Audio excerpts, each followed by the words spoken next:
Hi everyone, this is Shahrukh Saifi and welcome to the channel Gurukul by Oswal. बच्चों, आज की जो क्लास है वो काफ़ी ज़्यादा स्पेशल होने वाली है क्योंकि हम अपना क्लास 9 इकोनॉमिक्स का chapter number 1 the story of village Palampur के बारे में बात करने वाले हैं। इसके इंपॉर्टेंट क्वेश्चन आंसर, जो कि एक हाइपोथेटिकल विलेज है, मतलब रियल में वो एग्जिस्ट नहीं करता।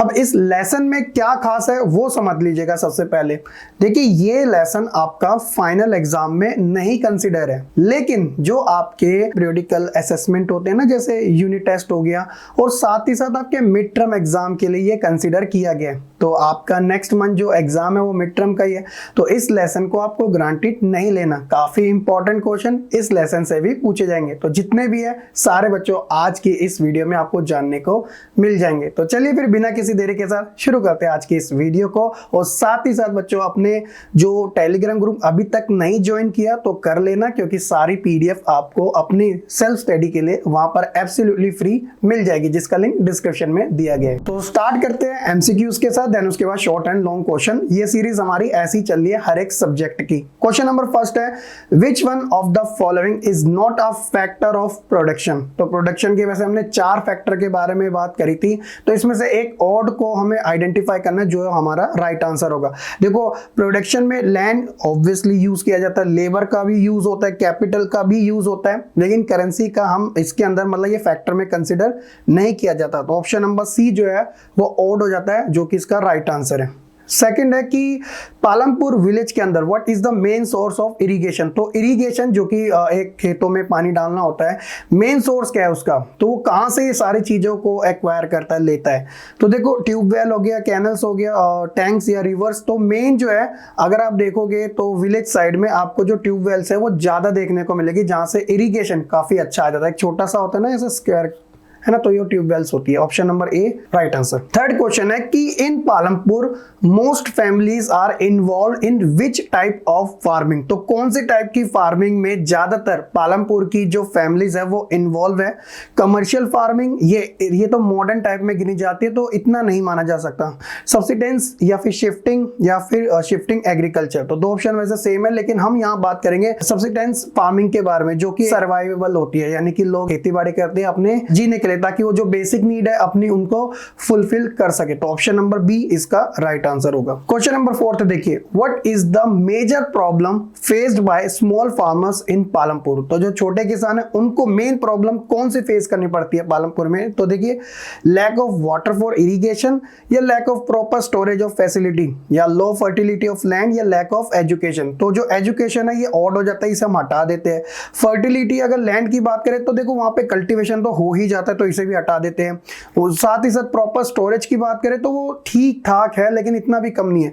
लेकिन सबसे ज्यादा प्रॉब्लम वहां पे होती है इरिगेशन को लेके, जहां पे अगर पानी सही नहीं मिलेगा तो खेती बाड़ी भी सही नहीं हो पाएगी। तो इसलिए इनकी ये मेन प्रॉब्लम है। Option number A. Which crop are grow during the rabi season in Palampur. तो अलग अलग सीजन होते हैं, रबी सीजन होता है, जैद सीजन होता है ना। तो यहाँ पे रबी सीजन की बात हो रही है, तो कौन कौन सी यहाँ पे जो मेजर क्रॉप है वो इस समय में देखने को मिलती है, मतलब सोन होती है, हार्वेस्टिंग होती है। तो वो है व्हीट एंड राइस, जो बिल्कुल आम सी है, गेहूं और चावल। What is the primary occupation of the people of Palampur. तो उनका प्राइमरी ऑक्यूपेशन काम करना कौन सा है।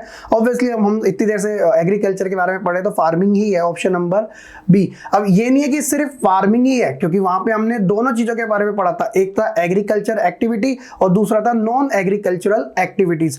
तो बेशक ज्यादातर लोग फार्मिंग सेक्टर में हैं, लेकिन कुछ ऐसे लोग भी हैं जो फार्मिंग नहीं करते हैं, लेकिन उससे अलग काम करते हैं, चाहे वो डेयरी प्रोडक्ट का काम हो या घर पे जो हैंडमेड चीजें होती है ना, क्राफ्ट बनाना, ये सारे इन चीजों में भी वो इन्वॉल्व है। 7th क्वेश्चन है कि what is the name of the committee in Palampur that make decision about the use of common resources like a grazing land and water. तो उस कमेटी का आपको आइडेंटिफाई करना है कि उसका नाम क्या है। तो देखिए, सरपंच तो एक तरीके से मुखिया होता है, लेकिन जो पंचायत होती है वो एक्चुअल में ये सारे काम करती है। तो विलेज काउंसिल और पंचायत समिति बाद के काम है, लेकिन मेन जो सोर्स होता है वो कमेटी के पास ही होता है। इन सारी चीजों को किस तरीके से यूज करना है, चाहे वो, क्योंकि ये फंड्स के द्वारा चलती है। Which type of transportation is commonly used by the farmers of Palampur to carry their produce to the market. तो हमने हमने बात करी थी जो ट्रांसपोर्टेशन है वो भी सर्वाइवेबल का या आप कह सकते हो अर्निंग का सोर्स माना जाता है। पालमपुर के आसपास आपको पता ही है कि और भी विलेजेस है जहां से एक तरीके से ट्रांसपोर्टेशन होता रहता है, मतलब एक मूव होती रहती है चीजें, चाहे वो ह्यूमंस क्यों ना हो या जिनको किराए के थ्रू अच्छी खासी अर्निंग हो जाती है जो लेके जाते हैं, या फिर जो गुड्स होती है। तो यहाँ पे एरोप्लेन्स तो आ नहीं सकता भैया, शिप का कोई रोल नहीं है, और बस लग सकता है बट आपको अलग से दिख जाएगा।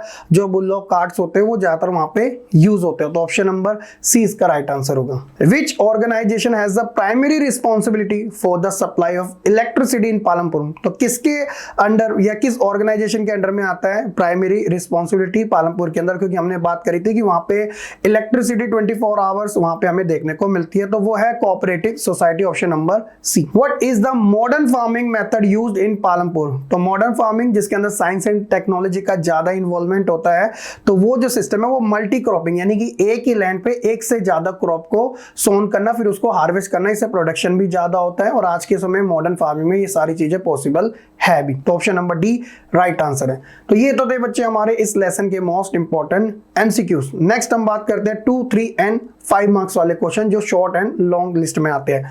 तो इसमें लिस्ट में पहला आता है क्वेश्चन नंबर कि what are the constituent of modern farming method? कि मॉडर्न फार्मिंग मेथड, अभी हमने एक एमसीक्यू भी कवर किया ना, तो वो कौन कौन सी चीजें इसके अंदर आ जाती है मॉडर्न फार्मिंग में? तो देखिए कौन कौन सी है। तो सबसे इंपॉर्टेंट है HYV। जो HYV high yielding variety of seeds है ना, जो एक तरीके से ग्रो करने में काफी हेल्प करते हैं, एक वो हो गया।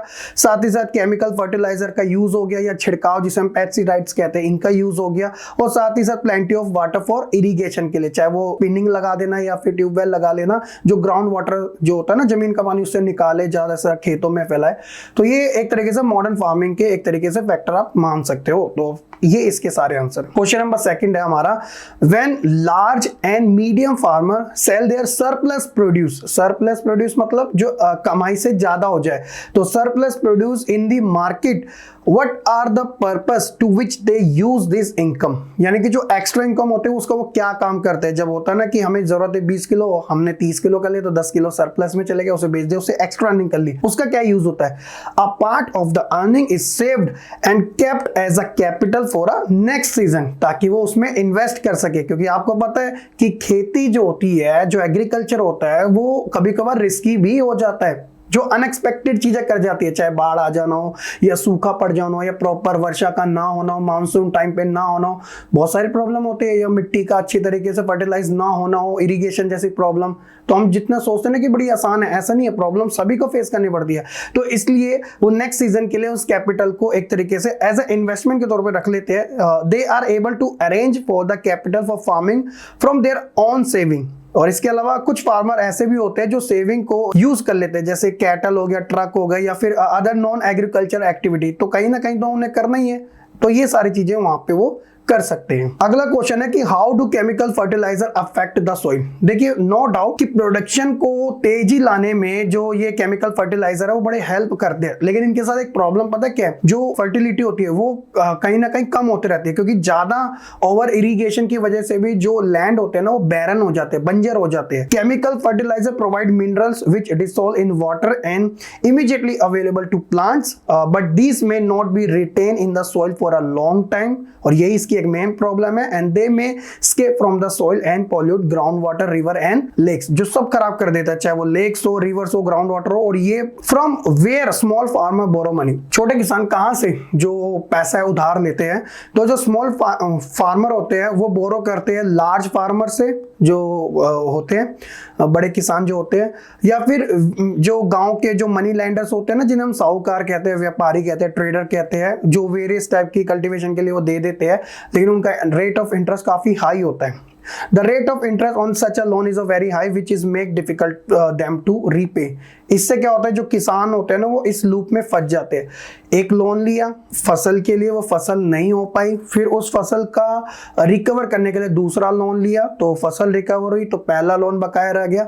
तो धीरे धीरे वो किसान इसी लूप में फंसता चले जाता है, जिसकी वजह से वो रेट ऑफ इंटरेस्ट जो है वो बार बार वही पे कर रहा होता है, जो प्रिंसिपल अमाउंट है वो नहीं दे पाता। और कहीं ना कहीं ये बहुत बड़ा रीजन भी माना जाता है ना। अगला है कि list the changes in Palampur due to the advent of electrical power in the village. तो देखिए कौन कौन से है। इरिगेशन जो है आज के समय through the electrical run tube wells which has reduce the dependence of the farmer upon rainfall and enables larger area of the land to be irrigated. क्योंकि देखो कहीं ना कहीं जो इरिगेशन है वो फसल के लिए काम तो आनी है, इलेक्ट्रिकल पावर की वजह से जो इरिगेशन है वो प्रॉब्लम दूर हो सकती है। बार बार अब डिपेंड रहने की जरूरत नहीं है कि वर्षा होगी तो अच्छा खासा आ जाएगा, मतलब उन्होंने ऑल्टरनेटिव ऑप्शन ढूंढ लिए। इरिगेशन इंप्रूव कर दिया, allow farmer to grow 3 different crops in a year, मैंने साल में 3 क्रॉप्स है ना। और साथ ही साथ ये इनेबल कर दिया Mishrilal to set up a sugar cane, जो गन्ना होता है, crushing machine, so that he can sell jaggery manufacture by him to traders at Shahpur. तो फायदे वाली चीज है वहां के किसानों के लिए। अगला आता है कि what is the difference between multi cropping and modern farming method. तो मल्टी क्रॉपिंग की अगर बात करें तो to grow more than 1 crop on a piece of land during the year is known as a multi cropping, कि एक साल के अंदर ही एक ही खेत के ऊपर एक से ज्यादा खेती करना, वो मल्टी क्रॉपिंग होता है। It is the most common way of increasing production on a given piece of land. तो काफी कॉमन वे है कि उस लैंड के ऊपर एक से ज्यादा भाई फसल उग रही है तो प्रोडक्शन भी ज्यादा होगा। लेकिन जब हम मॉडर्न फार्मिंग की बात करते हैं तो इसके अंदर मॉडर्न फार्मिंग जैसे अगर हम देखें तो नॉर्दर्न साइड में ज्यादा होती है, क्योंकि वहां की सोइल एलुवियल है, एलुवियल सोइल काफी फर्टाइल मानी जाती है। और इन नॉर्दर्न साइड के अंदर आपको हरियाणा, पंजाब, वेस्टर्न यूपी का सबसे ज्यादा इंपॉर्टेंट रोल देखने को मिलेगा। ग्रीन रेवोल्यूशन फर्स्ट टाइम यहाँ पर ही आई थी। तो यहाँ पर क्या होता है, जो HYV सीड्स है, ट्यूबवेल्स है, इरिगेशन के लिए केमिकल फर्टिलाइजर है, पेस्टिसाइड्स है, ट्रैक्टर का भी यूज कर सकते हो, जो कि प्रोडक्शन को इंक्रीज करने में एक एक्स्ट्रा एफर्ट डालते हैं, जिससे काफी रैपिड तरीके से ये चीजें हमें देखने को मिल जाती है। ये सारे जो मेजर कंप्राइज किए जाते हैं एज अ मॉडर्न फार्मिंग। तो इसलिए आप कह सकते हो कि टेक्नोलॉजी साइंस का इन्वॉल्वमेंट हमें प्राइमरी सेक्टर में भी आज के समय देखने को मिलता ही रहता है। ठीक है। How did the spread of electricity help farmer in Palampur. तो हालांकि ये क्वेश्चन अभी हमने पढ़ लिया था। तो electricity power all the tube wells in the field that help to irrigate much larger area of the land more effectively as compare to the traditional Persian wheel drawn by the bulldogs. जो होता है ना, एक पहिया होता है तो उसके थ्रू एक तरीके से वो चलता है, तो वो काफी स्लो प्रोसेस होता है। लेकिन इलेक्ट्रिकल भाई वो तो करंट जितना जाएगा उतना तेज अपना जनरेट करेगा, है ना।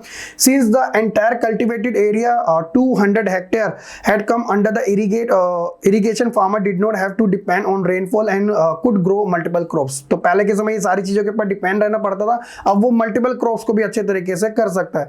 और ये हेल्प करता है स्मॉल बिजनेस को, ताकि वो मशीनरी होती है ना शुगर केन वाले जैसे करने वाली, उनमें काफी ज्यादा हेल्प हो जाती है, क्योंकि काफी रफ्तार से काम करने का करती है। नेक्स्ट आता है कि what are the main factor for production of goods and services. तो मेन फैक्टर के बारे में बात करेंगे प्रोडक्शन के, गुड्स एंड सर्विसेज के। तो सबसे पहला आएगा the first requirement is the land. तो वो 4 फैक्टर है। तो पहला तो हो गया land and other natural resources like a water, forest and mineral. यानी कि एक इंडस्ट्री अगर वो स्टैब्लिश हो रही है तो सबसे पहले हमें लैंड की जरूरत होती है।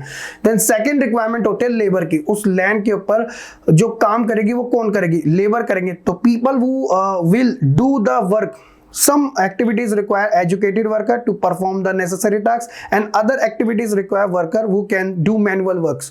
जैसे इसके बेस्ट एग्जांपल आप ले लीजिएगा, कहीं मेट्रो का काम होता है तो वहां पे लेबर की नीड होती है। तो लेबर भी वहां पे 2 टाइप्स के होते हैं। एक होते हैं प्रॉपर इंजीनियर, जो कि अपनी स्किल के बेसिस पे डायरेक्शन देने का काम करते हैं कि ये चीज ऐसे बनेगी, वो चीज ऐसे बनेगी, वो टाइम टाइम पे ब्यौरा लेते हैं। और दूसरे होते हैं जो लेबर होती है, जो अनएजुकेटेड होती है या फिर आप कह सकते हैं अनस्केलेबल होती है, जिनको डायरेक्शन दी जाते हैं मैनुअल वर्क करने के लिए। जो मजदूर होते हैं तो वो सीधा सीधा अपना काम करते हैं जैसे जैसे उन्हें डायरेक्शन दी जाती है। तो दूसरी चीज होगी है उस लैंड के ऊपर काम करने के लिए लेबर, जो 2 टाइप्स के होते हैं। तीसरी सबसे इंपॉर्टेंट चीज होती है फिजिकल कैपिटल, जो लगती है। जैसे वैरायटी ऑफ इनपुट रिक्वायर्ड होते हैं हर एक स्टेज के अंदर प्रोडक्शन के टाइम पे, और साथ ही साथ इसके अंदर फिक्स्ड और वर्किंग कैपिटल की नीड होती है। अब ये फिक्स्ड और वर्किंग कैपिटल क्या होती है, तो फिक्स्ड कैपिटल होती है जब एक बार इन्वेस्ट कर दिया, एक बार स्पेंड कर दिया तो वो फिक्स्ड हो गया। दूसरा होता है वर्किंग, जो उस प्रोडक्शन के टाइम पे यूज होते रहते हैं। जैसे रॉ मटेरियल बार बार मंगाए जाते हैं, मशीनें, टूल्स वगैरह, ये सारी की जो रिक्वायरमेंट होते हैं वो वर्किंग कैपिटल में जो खर्च होती रहती है। फोर्थ है रिक्वायरमेंट नॉलेज एंड एंटरप्रेन्योर। तो भैया जिस चीज के लिए काम कर रहे हैं उसकी स्किल भी तो होनी चाहिए, तो इसलिए यहाँ पे एक एंटरप्रेन्योर या फिर नॉलेजेबल पर्सन की नीड होती है जो उस चीज से रिलेटेड काम करे। तो ये 4 मेन फैक्टर है गुड एंड सर्विसेज से रिलेटेड। अगला क्वेश्चन आता है कि स्टेट द मेन रिसोर्सेज कि why farmer are able to grow 3 different crop in a year. Palampur के बारे में।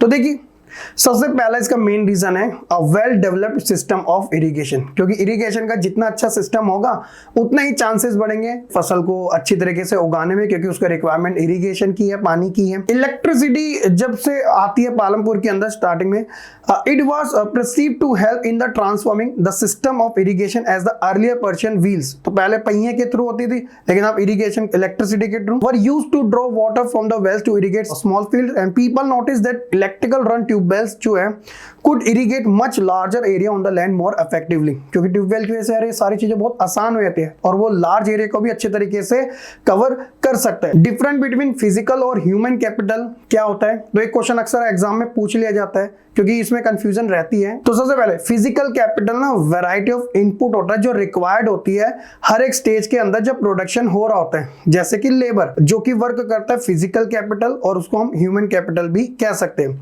टूल्स हो गया, मशीन हो गया, बिल्डिंग हो गया, ये यूज होते हैं प्रोडक्शन में over many year, where the human capital can produce the output only if the have experience to do the particular work. क्योंकि देखिए जो एक तरीके से टूल्स होते हैं वो तो लाइफ टाइम काम आते ही रहते हैं, है ना, वो एक बार बनाए जाते हैं, वो बहुत ही रेयरली वो खराब भी होते हैं। लेकिन जो ह्यूमन कैपिटल है वो एक रिड्यूस करने का काम करती है कि ज्यादा से ज्यादा आउटपुट निकले, वो अपने स्किल के बेसिस पे करती है, अपनी डायरेक्शन देती है उस चीज को। टूल्स, मशीन और जनरेटर ईटीज ये एग्जांपल है फिजिकल कैपिटल के। And human capital can be belong to any profession, एक फार्म लेबर या फिर एक फैक्ट्री वर्कर, कुछ भी हो सकता है। तो नाम से पता चलता है कि कितना ज्यादा इंपॉर्टेंट, क्योंकि सारी चीजें हम ह्यूमन के ही यूज करने पड़ती है। और याद रखिएगा जिस कंट्री की ह्यूमन कैपिटल है अगर वो काफी ज्यादा स्किलेबल है ना, तो वो कंट्री इतना तेजी से भी ग्रो करती है। लास्ट क्वेश्चन है कि what are the merit and demerits of green revolution. तो ग्रीन रेवोल्यूशन के सही और गलत दोनों बताना है। तो ग्रीन रेवोल्यूशन था क्या, हमारे देश के अंदर ना अलग अलग प्रकार की रेवोल्यूशन हुई है, ग्रीन भी हुई है, व्हाइट भी हुई है, ब्लू भी हुई है। जो ब्लू रेवोल्यूशन हुई है वो तो चलो फिशिंग सेक्टर में हुई है, व्हाइट जो रेवोल्यूशन हुई है वो मिल्क प्रोडक्शन में हुई है, अमूल का नाम आपने सुना होगा, और जो ग्रीन रेवोल्यूशन हुई है वो एग्रीकल्चर से रिलेटेड है। अब जब हमारा देश आजाद हुआ था तो हमने मिक्स्ड इकोनॉमिक का मॉडल अपनाया था, जिसके अंदर हम इंडस्ट्रियलिस्ट और साथ ही साथ एग्रीकल्चर दोनों के ऊपर काम करेंगे। तो हमने ना सबसे पहले इंट्रोड्यूस किया था ग्रीन रेवोल्यूशन का फर्स्ट फेज उन्हीं स्टेट्स के अंदर जहां ऑलरेडी जो एग्रीकल्चर है वो अच्छे होते थे। तो देखिए इसके फायदे और नुकसान क्या क्या हुए। तो ग्रीन रेवोल्यूशन इंट्रोड्यूस करता है number of modern farming method को इंडिया के अंदर। सबसे पहले क्या क्या चीजें कि higher yield due to the use of HYV seeds. तो HYV सीड्स क्या करते हैं, क्रॉप्स को ग्रो करने में बहुत हेल्प करते हैं। Machine like harvester, tractor and treasurer have made plugging and harvesting faster and easier. तो हाथ से काटने की इतनी जरूरत नहीं है, मशीनों के थ्रू, ट्रैक्टर के थ्रू, इनके थ्रू बड़ी जल्दी जल्दी से जो फसल सोन की जाती है, बोई जाती है, फिर उसको काटा भी आराम से जा सकता है। तो उसके लिए ये वाले टूल्स काफी काम आए। हाई यील्ड इनेबल करते हैं फार्मर को कि वो सेल कर सके सरप्लस फूड को अपनी मार्केट के अंदर ज्यादा से ज्यादा कमा सके। और इसके अलावा जो पेस्टिसाइड्स और इंसेक्टिसाइड जो होते हैं वो एबल है प्रोटेक्ट करने में क्रॉप्स को पेट्स और इंसेक्ट से, जो कीड़े मकोड़े होते हैं ना, कि खराब ना कर जाए। तो छिड़काव वहां पे टाइम टाइम वो होता रहता है। साथ ही साथ गुड इरिगेशन सिस्टम एनहेंस करता है क्रॉप प्रोडक्शन को। तो ये तो मेरिट थे सारे ग्रीन रेवोल्यूशन के, जो हमें फर्स्ट फेज में इंडिया के कुछ ऐसे स्टेट्स में देखने को मिले, जिसके अंदर हरियाणा, पंजाब, वेस्टर्न यूपी और कुछ हिस्सा आंध्र प्रदेश का भी आप कह सकते हो, यहाँ पे सबसे ज्यादा हुआ था। और रीजन मैंने आपको पहले ही बता दिया कि यहाँ की जो मिट्टी है वो ज्यादा फर्टाइल है, क्योंकि वो एलुवियल सॉइल है जिसे हम जलोढ़ मिट्टी कहते हैं, और इरिगेशन के वो सबसे बेस्ट मानी जाती है। ये था। लेकिन वही है ना कि इसके डीमेरिट्स भी हमें देखने को मिले थे ग्रीन रेवोल्यूशन के, जहां एक साइड फायदा हो रहा था, दूसरी साइड नुकसान भी था। नुकसान क्या था, loss of soil fertility due to increase use of chemical fertiliser. No doubt कि केमिकल फर्टिलाइजर की वजह से क्रॉप्स जो प्रोडक्शन था क्रॉप्स का वो ज्यादा तेजी से बढ़ने लगा। लेकिन इससे प्रॉब्लम क्यों हुई कि एक ही जगह पे बार बार यूज करने से वो जो मिट्टी है ना वो अपनी फर्टिलिटी को खोती चली गई। Continuous use of ground water for tubewell irrigation has reduce the water table below the ground.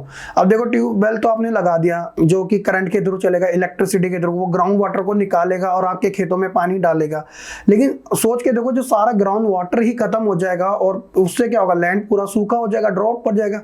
तो उससे क्या होगा, वो लैंड बैरन भी हो सकता है, बंजर भी हो सकता है। तो कुछ ऐसा भी हुआ था। The chemical fertiliser easily soluble in water can dissolve in the ground water and polluted. क्योंकि जो केमिकल फर्टिलाइजर है तो वो केमिकल ही ना, तो ग्राउंड वाटर में मिल बल्कि वो जो ड्रिंकेबल होता है ना, जो यूजफुल वाटर होता है, क्योंकि बहुत लिमिटेड है, उसको भी पॉल्यूट करने का काम कर देता है।